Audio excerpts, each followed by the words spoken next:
रोहित हाथ दरद है रोहित हाथ दरद है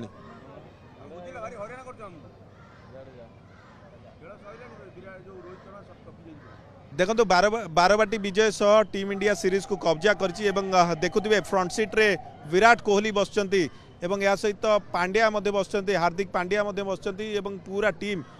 वर्तमान बाहरी भुवनेश्वर मे फेयर को बाहर से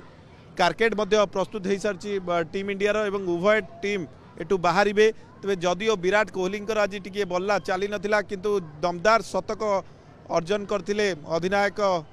रोहित शर्मा दीर्घ दिन धरी रोहित शर्मा जितेबाला बल्ला चालू नाला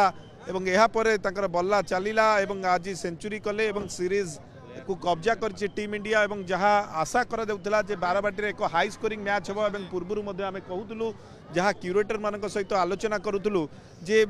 हाई स्कोरिंग मैच हम बैटिंग विकेट हम ताहा ही देखा मिलला टीम इंडिया जदिओ इंग्लैंड प्लेयर्स माने प्रथम भल स्टार्ट देते किंतु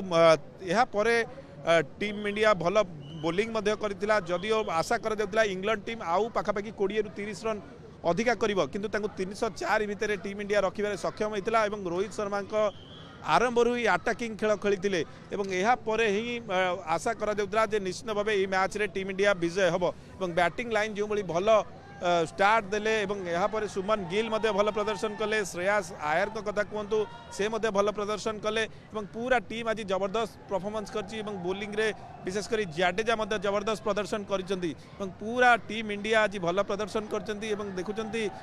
विराट कोहली टिकिए झलक पाइबापी पूरा स्टाडियम रे खचाखच भिड़ होता दर्शक माने अपेक्षा करी रही जे केतेबेले टिके विराट कोहली को देखिए प्लेयर्स मान को देखिए आप देखुचे कैमरा पर्सन रमाकांत आपन को एक्सक्लूसिव विजुअल्स आपन को देखौछंती जे विराट कोहली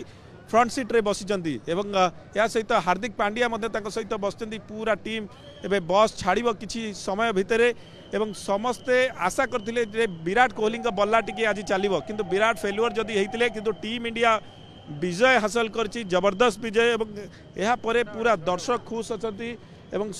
पाखापाखि 50,000 दर्शक आज बारवाटी रे उपस्थित थिले समस्ते आशा करथिले जो टीम इंडिया विजय हम टीम इंडिया विजय हो सारी देखु टीम इंडिया गाड़ी बर्तमान छाड़ी सारी बस टी छाड़ी सारी समस्ते बाहरी सारे रोहित शर्मा जी कि अधिनायक कैप्टेन से आज भल प्रदर्शन करते सेंचुरी कले देखु सब लास्ट रे बसिचंती श्रेयस आयर से जाउचंती समस्ते देखु दर्शक मान निराश करूना खेलाड़ी माने जितेबाला दर्शक माने